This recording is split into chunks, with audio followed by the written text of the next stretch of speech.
할렐루야. 오늘도 주님 앞에 예배로 나오신 거룩한 주의 백성들, 예림의 모든 성도님들에게 주님의 은혜와 평강이 함께 하시기를 간절히 축복합니다. 1월 26일 금요일 아침 예배를 주님 앞에 드리겠습니다. 다 함께 조용한 기도 드리시겠습니다. 우리에게 능력 주시고 새힘 허락하여 주시는 사랑과 능력의 아버지 하나님, 주님께서 이 시간 우리 가운데 함께하여 주시옵소서. 그리고 주님, 우리의 예배를 받아주시고 주님 홀로 영광 받아주시옵소서. 우리의 연약한 심령 주님 앞에 가지고 나아갑니다. 주님, 우리의 쓰러진 마음 가지고 주님께 나아갑니다. 또 우리의 감사의 고백들, 기쁨의 고백들을 주님 앞에 가지고 나아갑니다. 우리의 모든 마음들을 주님께서 하나하나 다 받아주시고 기뻐 역사하여 주시는 줄로 믿사오니, 주님 이 시간 우리의 예배 가운데 주님께서 주인으로 찾아오셔서 역사하여 주시옵소서. 우리에게 승리 주시고 우리의 반석되어 주신 우리 주님 예수 그리스도의 이름으로 기도드렸습니다. 아멘. 오늘 함께 고백할 시편의 찬양은 시편 17편 1절에서 2절까지의 말씀입니다. 여호와여, 의의 호소를 들으소서. 나의 울부짖음에 주의하소서. 거짓되지 아니한 입술에서 나오는 나의 기도에 귀를 기울이소서. 주께서 나를 판단하시며 주의 눈으로 공평함을 살피소서. 아멘. 오늘 우리에게 주시는 하나님의 말씀은 신명기 12장 20절에서 32절까지의 말씀입니다. 내 하나님 여호와께서 내게 허락하신 대로 내 지경을 넓히신 후에 내 마음에 고기를 먹고자 하여 이르기를 내가 고기를 먹으리라 하면 내가 언제나 마음에 원하는 만큼 고기를 먹을 수 있으리니, 만일 내 하나님 여호와께서 자기 이름을 두시려고 택하신 곳이 내게서 멀거든 내가 내게 명령한 대로 너는 여호와께서 주신 소와 양을 잡아 내 각 성에서 내가 마음에 원하는 모든 것을 먹되 정한 자나 부정한 자를 막론하고 노루나 사슴을 먹는 것 같이 먹을 수 있거니와, 다만 크게 삼가서 그 피는 먹지 말라. 피는 그 생명인즉 내가 그 생명을 고기와 함께 먹지 못하리니 너는 그것을 먹지 말고 물같이 땅에 쏟으라. 너는 피를 먹지 말라. 내가 이같이 여호와께서 의롭게 여기신 일을 행하면 너와 내 후손이 복을 누리리라. 오직 내 성물과 서원물을 여호와께서 택하신 곳으로 가지고 가라. 내가 번제를 드릴 때에는 그 고기와 피를 내 하나님 여호와의 제단에 드릴 것이요 내 제물의 피는 내 하나님 여호와의 제단 위에 묻고 그 고기는 먹을지니라. 내가 내게 명령하는 이 모든 말을 너는 듣고 지키라. 내 하나님 여호와의 목전에 선과 의를 행하면 너와 내 후손에게 영구히 복이 있으리라. 내 하나님 여호와께서 내가 들어가서 쫓아낼 그 민족들을 내 앞에서 멸절하시고 내가 그 땅을 차지하여 거기에 거주하게 하실 때에 너는 스스로 삼가 내 앞에서 멸망한 그들의 자취를 밟아 올무에 걸리지 말라. 또 그들의 신을 탐구하여 이르기를 이 민족들은 그 신들을 어떻게 섬겼는고 나도 그와 같이 하겠다 하지 말라. 내 하나님 여호와께는 내가 그와 같이 행하지 못할 것이라. 그들은 여호와께서 꺼리시며 가증히 여기시는 일을 그들의 신들에게 행하여 심지어 자기들의 자녀를 불살라 그들의 신들에게 드렸느니라. 내가 너희에게 명령하는 이 모든 말을 너희는 지켜 행하고 그것에 가감하지 말지니라. 아멘. 어제부터 계속해서 이어지는 신명기의 말씀은 규례에 관한 이야기입니다. 그리고 오늘 말씀에서 이야기하는 첫 번째는 고기를 먹는 문제인데요. 저도 참 고기를 좋아하는데 여기서 고기를 왜 규례를 하는 것일까라고 생각해 볼 수 있겠는데요. 여기서 먼저 전제 조건이 있습니다. 그 전제 조건은 무엇입니까? 이스라엘 상황이 어떠할 때죠? 여호와께서 허락하신 대로 지경을 넓히신 후에 라고 하는 전제 조건이 있습니다. 그러니까 이것은 이스라엘이 들어갈 그 가나안 땅에서 해야 할 규례라고 볼 수 있겠습니다.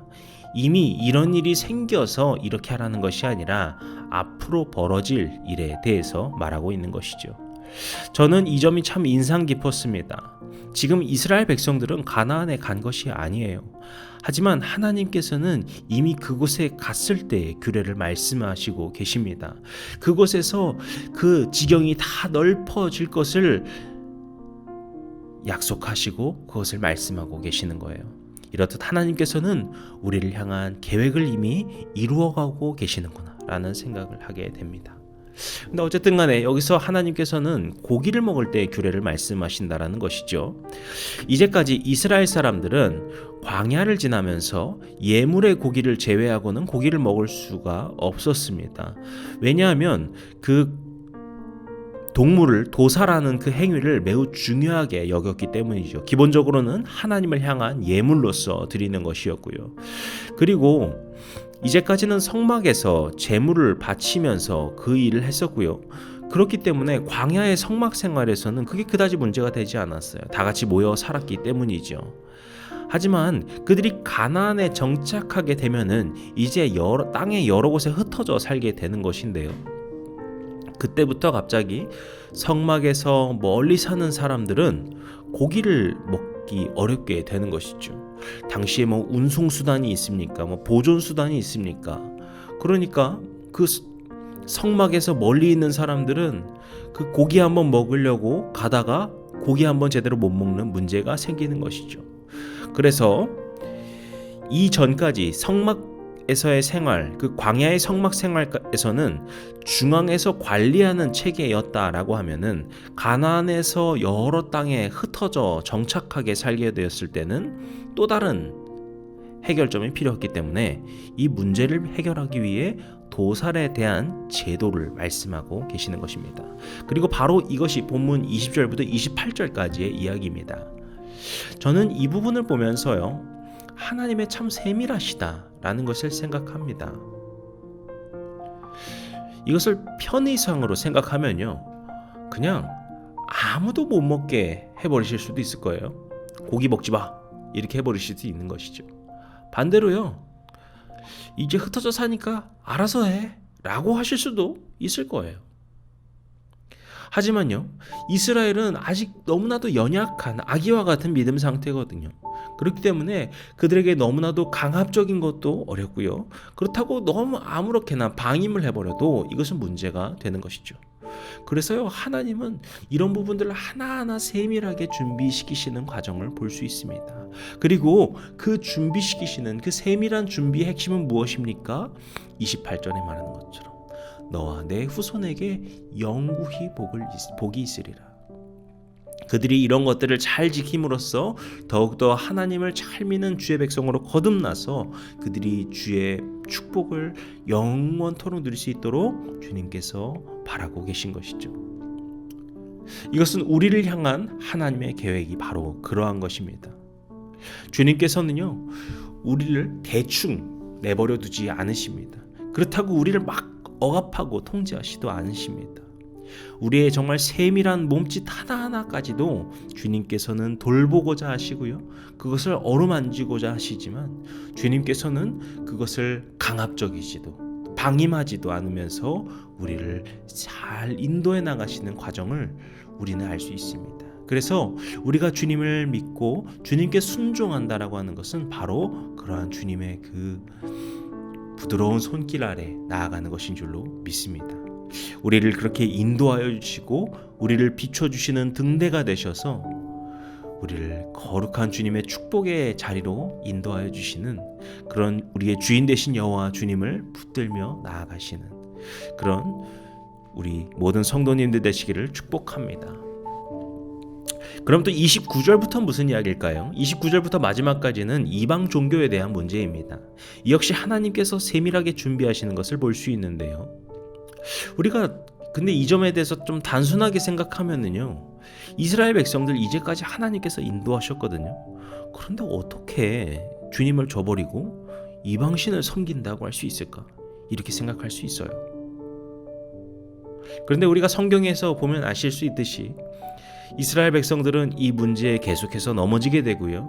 또 생각해보면요, 지금 우리도요, 우리가 정말 어려운 순간에 주님께 기도하며 주님의 그 큰 복을 누리면서 다시 또 주님을 까먹고 잊어버리는 그런 일도 많이 경험합니다. 그렇게 우리는 세상의 유혹의 그 올무의 함정에 넘어지는 경험들을 보거나 경험하기도 하죠. 그렇기 때문에 주님께서는 이스라엘 백성들을 준비시키십니다. 어떻게 준비시키십니까? 그 땅에 있는 민족들의 신을 탐구하거나 섬기는 우를 범하지 말라. 그런데 이런 우를 범하는 이유가 무엇일까요? 이런 유혹에 빠져버리는 이유가 무엇일까요? 이스라엘 사람들이 가나안에 가본 적이 없어요. 지금이 우리야 이 땅은 어떤 곳이지 궁금하면 구글 검색해 볼 수 있겠지만 이 사람들은 아무것도 알 수가 없어요. 그저 그곳에서 경작을 새롭게 해봐야 되는 거예요. 어느 씨앗이 열릴지 어떻게 농사를 해야 되는지 아무것도 모르는 상황에 갑니다. 특히 이스라엘 이쪽 팔레스타인 지역은 비가 제때 내리는 것이 너무나도 중요한 지역입니다. 그런 농사의 이해도가 부족한 이스라엘 사람들이 그 지역에 있는 사람들의 말을 듣다가 이제 그 신들에 대해서 이야기하기 시작할 때 우리는 이런 신들을 믿는데 이 신들이 비를 주관합니다. 이 신들이 농작물을 주관합니다. 라는 식으로 이야기를 하기 시작할 때 그 함정에 넘어지게 되는 것이죠. 이것이 바로 우리 시대에도 넘어오면서 이어지는 문제입니다. 우리 믿는 성도 중에서요, 누군가 찾아와서 여러분 우상 숭배 좀 하세요 라고 하면요 아무도 안 넘어갑니다. 그런 분들 없을 거라고 저는 생각합니다.